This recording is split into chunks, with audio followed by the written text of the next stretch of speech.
Good morning. Welcome to Sales Chatter.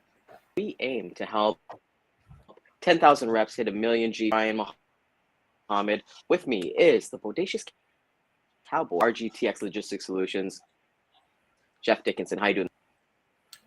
Hey, pretty good there, Ryan. Good morning on Chaos Tuesday. Just kidding here, but it seems like we've had a little bit of technical problems. We still have a little bit going on, but knowing us, we'll get through the day. So today we have a great guest, Cargo Margo, and let's get into it. Let's just start right off. Let's go. Welcome to the HPLS podcast. Live, relevant, and high performance information, conversations, and education weekly.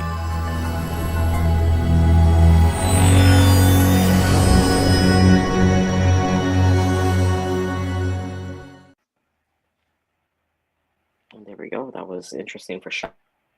Is that I love sitting down with others. It's one of the best conversations that you can have, because usually when we're able to ask them, get questions for show, we get to put them in the spotlight a little bit. So a special guest, we have Margo Waldie at NFI, the host of the Cargo Margo. She's a big believer in helping businesses increase profitability and logistics. I've personally been on her show. I've ever been on myself, so we want to welcome. Thank you so much for coming on Sales Chat this morning.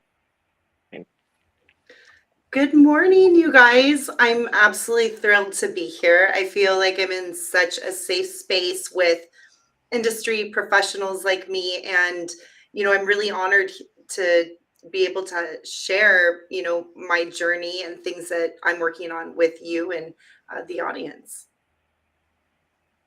Yeah, that's what we're here for, into it together, and understand what we're kind of aspect of it, because what we're talking about is empowering women into that we're looking on here. Margo, we've kind of gone into the purpose of how that, but there was one question though that I couldn't wait to ask you. First question I'm going to ask you, and then we'll get into all this fun stuff. And then from there is that, what is your spirit animal?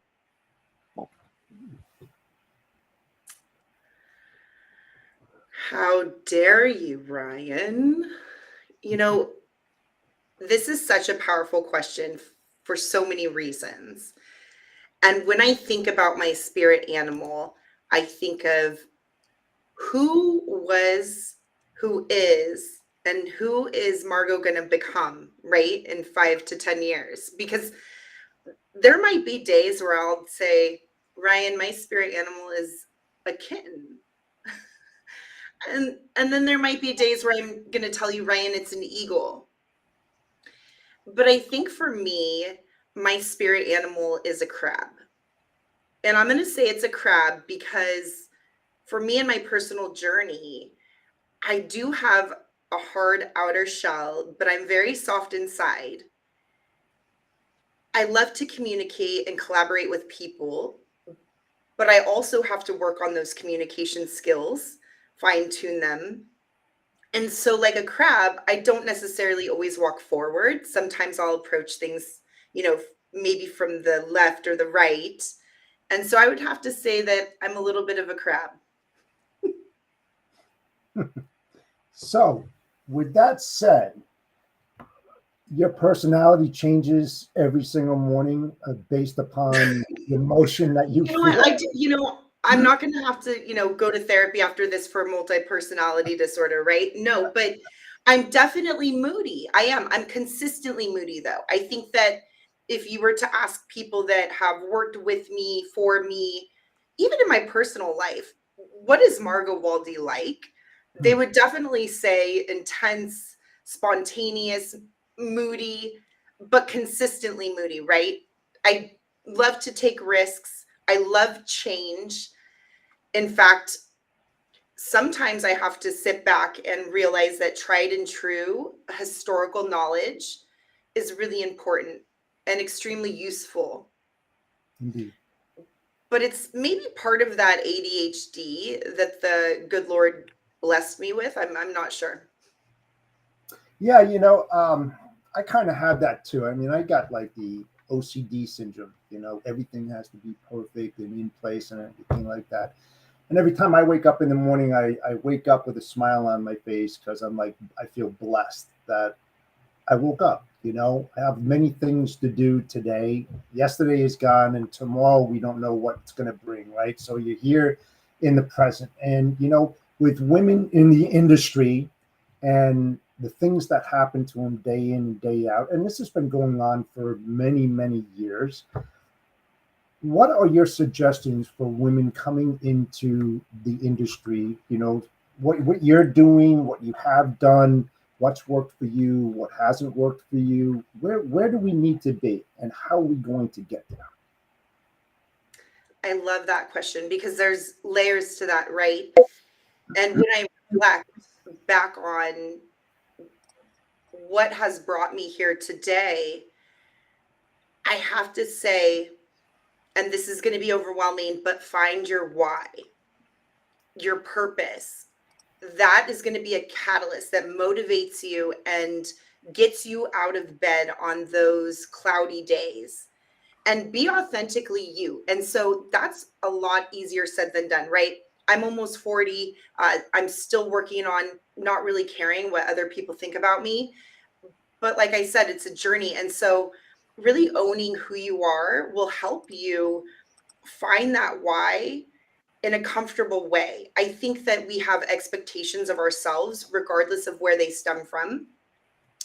And to put those aside, think about why you're here on this earth. No one is here mistakenly. We all have a purpose, and to uncover it is so fulfilling and satisfying. And I think it brings clarity to a lot of the things that we're doing in life.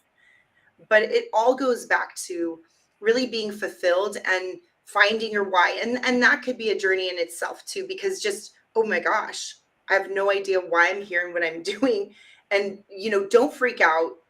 Take a breath, because there's a journey inside that. But the reason I say that is because we're so focused on goals. And I can be like that too. I love nice things, anything shiny, the latest vehicle out there.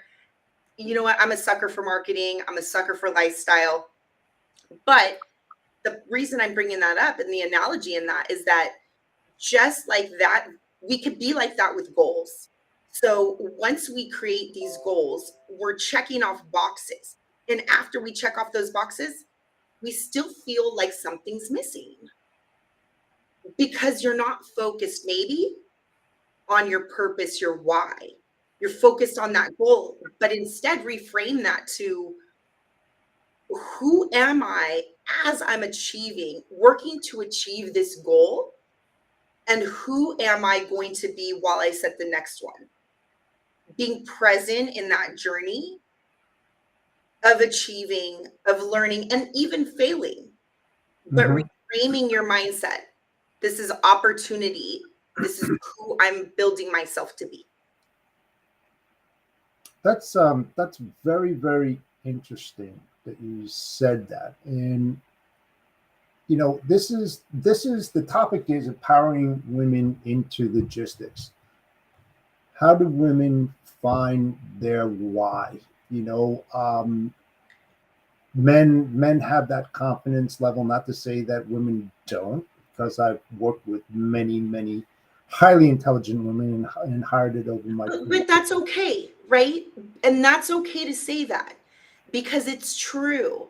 And so if we're able to be real in these conversations, we can actually get something out of it. I have 3 daughters. My eldest, she's not confident. There's opportunity there. And that's okay. And so by realizing that, speaking it, putting out there that statement into the world, you can actually do something with it. So just, you guys, please feel free to ask me any questions that you think it might be hard to ask, the opposite sex here today, right? And I'm willing to answer from my perspective. I can't, of course, speak for all women, all professionals, all mothers, sisters and daughters, but, I'll do my best to authentically share, my experiences with you all. Yeah, that's great to have that offer to help, our audience, because we have a lot of women that have watched this show, especially the empowerment of women into logistics from 2 weeks ago, 2.5 weeks ago. We had great conversations, and it just seems that some of the questions that came up were repetitive, and it was the same problems that existed back then that still exist now. And I brought this statistic up where 1 in 4 women across all industries are in the C-level positions. And then there's 1 in 20 of women of color in those C-level positions. So you got 25% of all women, and you got 5% of women of color in those. What needs to be done? And I've asked this question over and over again because it's really important, because we need to level up. We really need to get to where we need to be. And what is your thoughts on that? Be examples in our actions. I often say that your actions speak so loud, I cannot hear your words. And so I put out a clip in regards to Queen Bee syndrome. And often in a lot of industries, you will find women that may suffer from Queen Bee syndrome. So goes back to your purpose, your why, your self-awareness. Where am I in this game, right? Of diversity and inclusion. How can I make a difference with and for other people? And so there's groups to be involved in. I think having the openness, the open mind, offer to be a mentor for people that are emerging into the industry. You'll find every race, gender at, Cal State Long Beach here, right? When you're recruiting, are you being open-minded and, establishing a foundation where people can come on board and feel comfortable? Is your leadership a mix that people can relate to? And like I said, with the goals and checking boxes, diversity is not about checking boxes. It's a culture. It's how everyone feels and how they operate within that organization and within their life. It goes back to integrity as well. We're not just saying these things, we're doing these things, we're living these things. But I think most importantly, when I speak to my friends that are diverse, whether it's background or race, gender, they want to be heard and they want to share their stories. And then they want to see action, momentum. And so become involved in organizations that, and again, these organizations, when you see something within your organization or you're creating something within your organization, include everybody, right? So I'm involved in a women in leadership group and there's men on the team. We had to have men at some point help fight for us to have a platform to speak. Exactly. I'm speaking with you two on your platform. Thank you. So it's a collaborative effort. And I think just the main thing is try to be open-minded. Everyone's experience is completely different. You have no idea what it's like. I have no idea what it's like to be a Black man. And so I need to listen. I'll never know, but just listen and understand, and then make sure that your actions align with the support that people need to be included. Yes, two big things that came out of that. One of my favorite words, collaboration. We're all humans and we need to understand each other. And like the business that we're in, it's like we have to be psychologists. And when I say that, it's master of all different types of personalities, because you don't know what kind of personality you are going to run in. And you have to have that chameleon type skin where you can change colors pretty much on a dime to get on their level or wherever they are, so that they feel warm and fuzzy, that, hey, I got an ear, someone that's willing to listen to me. And I do feel, in this day and age, we still have that problem that we need that, but there's not enough of that around. And some people out there just refuse to listen, close their doors, and their ideas and the way they think are the way that they think. And there's no changes to that. What can be done outside of that? I mean, because it is a problem. It's a huge problem. Being open-minded and having these conversations. So I think that when you look at yourself, we all need to look in the mirror and look at who are your friends, who are the family members you mingle with, who are the coworkers you mingle with, who's your doctor, who's your pediatrician for your children if you have children.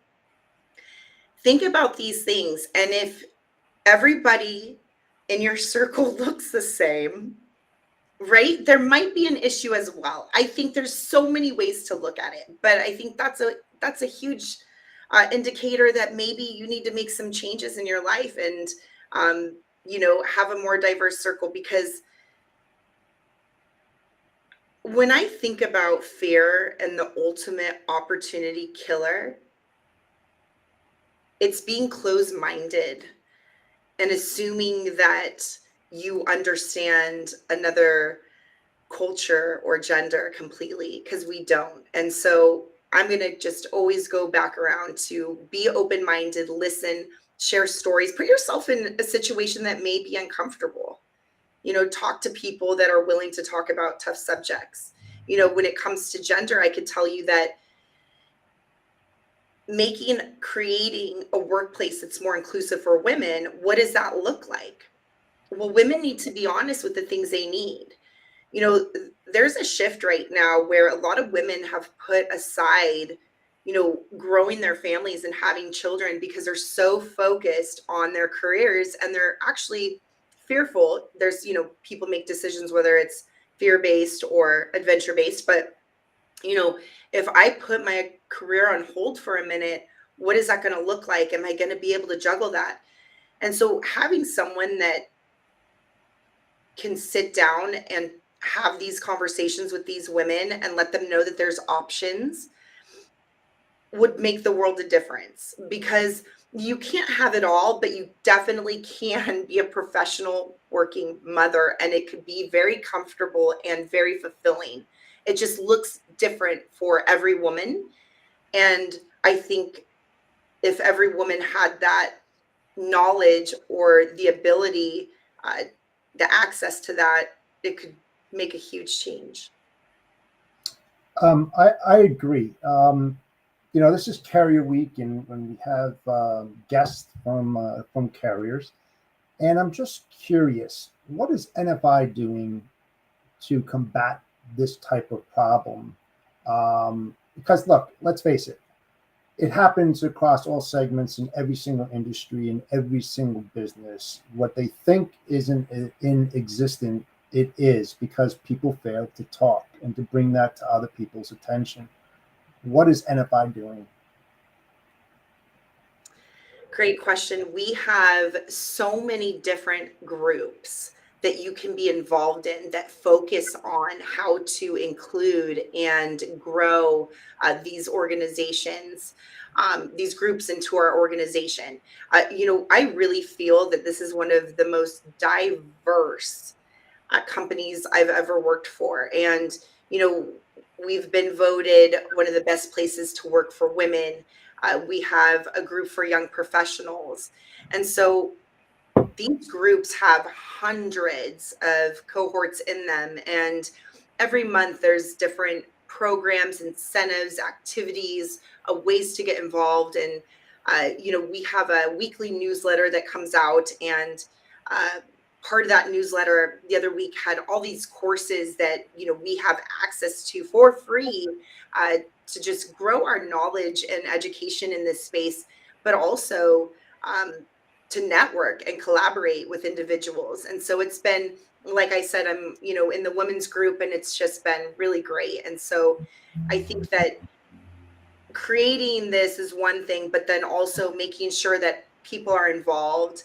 They're living it. It's something that's ongoing. It's not going to stop. This isn't, a monthly incentive. It's part of our culture. It's who we are. Nice. Have a culture like that. I do want to get to one of the questions are in our from our audience here, where it's right. Do you think hostile culture is right for you as a mom with this? That's a great question. So how are we defining hustle culture? I'm thinking hustle culture means nonstop. This is where you're working 24/7 until you have some type of financial establishment where you can maybe peel back a little bit. I'm thinking that's because I'm not really into this hustle culture. And so I work all the time. There isn't, I mean, weekends, late nights, early mornings, midday, but I also have a very flex schedule. Uh, I'm blessed that our CCO is a firm believer in working smarter, not harder. So my family doesn't suffer. The girls don't suffer. I'm able to take them to school when I need, pick them up when I need. And that also meant, though, being in an industry in a role that also allows that, right? So there's some roles that are not going to allow that flexibility. And that's how I've been able to give back to my family. But I don't believe in the hustle culture. You don't have to work 24/7 to be successful. I don't. I schedule things.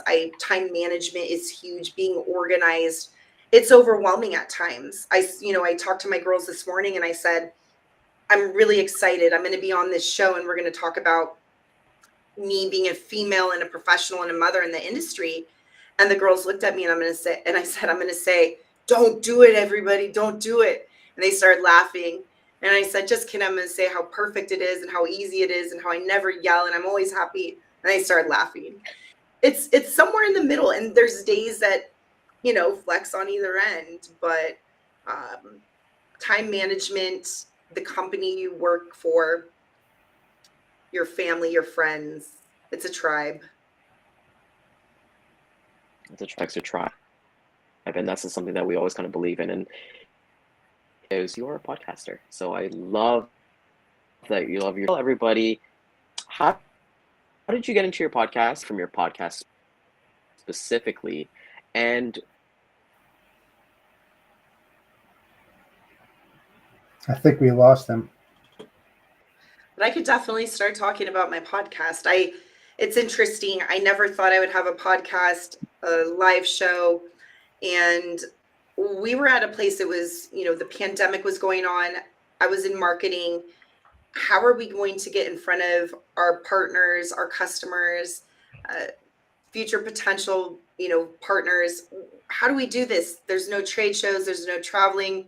Everything has been shut down. And so what better way to get out in front of everybody other than LinkedIn Live? And so that really got the ball rolling. It was difficult. It's still a journey. There's times where I think I need a break, but what I've received out of it, the DMs about how certain shows or a certain clip have changed their life, that's what keeps me going. Because for me, my why and my purpose is to build relationships and collaborate. And I love it. It's like, I'm here with you guys. This wouldn't have happened without that. And this is, what I love to do. Yeah, I appreciate that, because, it's like when Ryan and I started this months and months ago, kind of had that same feeling, like yourself, and starting something new and doing all this. Your company backs you up, right? Which is great. Yeah. And every company should. The company is going to get so much out of someone having their own brand, the authenticity, the relationships that are built, the referrals I get from my show, the leads, the Cargo Margo when I'm walking through a trade show. It cracks me up. I love it. It's amazing. And so I often tell people, find a couple people within your company that, could really influence on social, and invest in them, help them out, because not everyone has a pocketbook to do this on their own. And I've said that before. And so, find your resources, try to see if there's a easy medium maybe, but companies should definitely be supporting their employees in this journey. I agree. So let me ask you this. What's next for Margo Cargo? What do you see yourself in the next 2, 5, 10 years? Ooh, this is a tough one. So I definitely want to continue to expand on the show. It's been life-changing for me to interview people from around the world and in similar and different industries.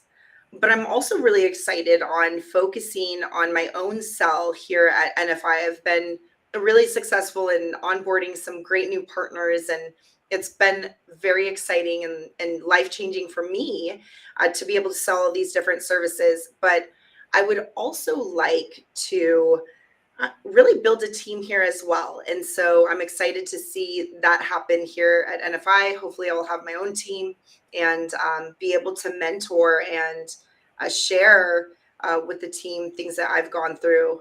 And that would just be so exciting for me. Awesome. That is such spectacular. For all the technical difficulties, Rogers in Toronto doesn't want to work with us today. But with that being said, you wear the mom hat, you wear the podcast host hat, you wear the director of sales hat. What do you enjoy the most, that you get the most fulfillment from?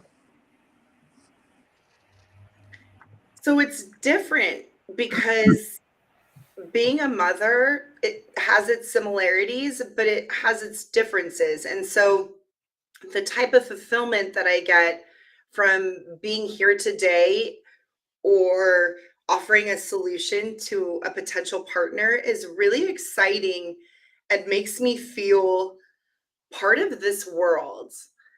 Whereas being a mother humbles me and creates this sense of understanding and compassion for mankind.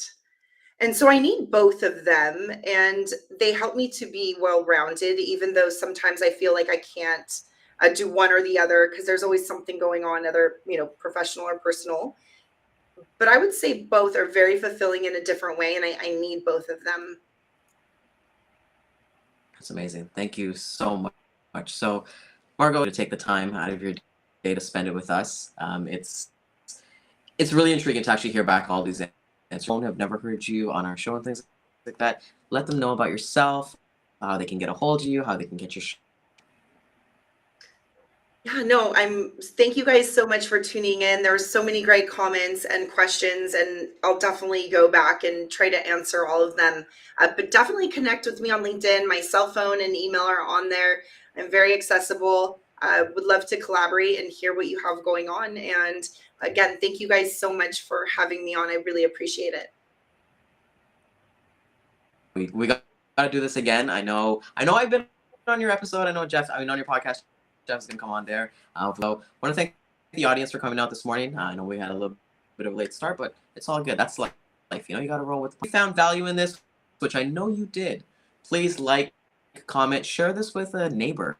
That's what I outside of our industry, but this is the topic: empowering women into logistics that anybody could relate to. And you said that, so I think that was one of the best things that I've heard today. We will hit the replay again at 2 and LinkedIn, Facebook, YouTube, and Twitter. Tune in tomorrow. We got Data Day with Dean Crow, scientist, who gives us all those current freight market updates. And Cowboy, take us home, my friend. Yeah, thanks, Ryan, and thank you so much, Margo Cargo or Cargo Margo, for coming on. I appreciate it. We had some technical difficulties. I apologize for that. We definitely want to have you back on when we clear things up. I appreciate your time, your insights. The audience does as well. I'm sure that they will reach out to you and connect with you to talk to you about this most important subject, about empowering women into logistics, because it is a very important subject, and we'll be talking about it for a while still. So thank you so much for coming on board. And with that said, enjoy your day. Bodacious Cowboy is out. We'll see you tomorrow morning, 11 a.m. Eastern Standard Time on Sales Chatter. Thank you.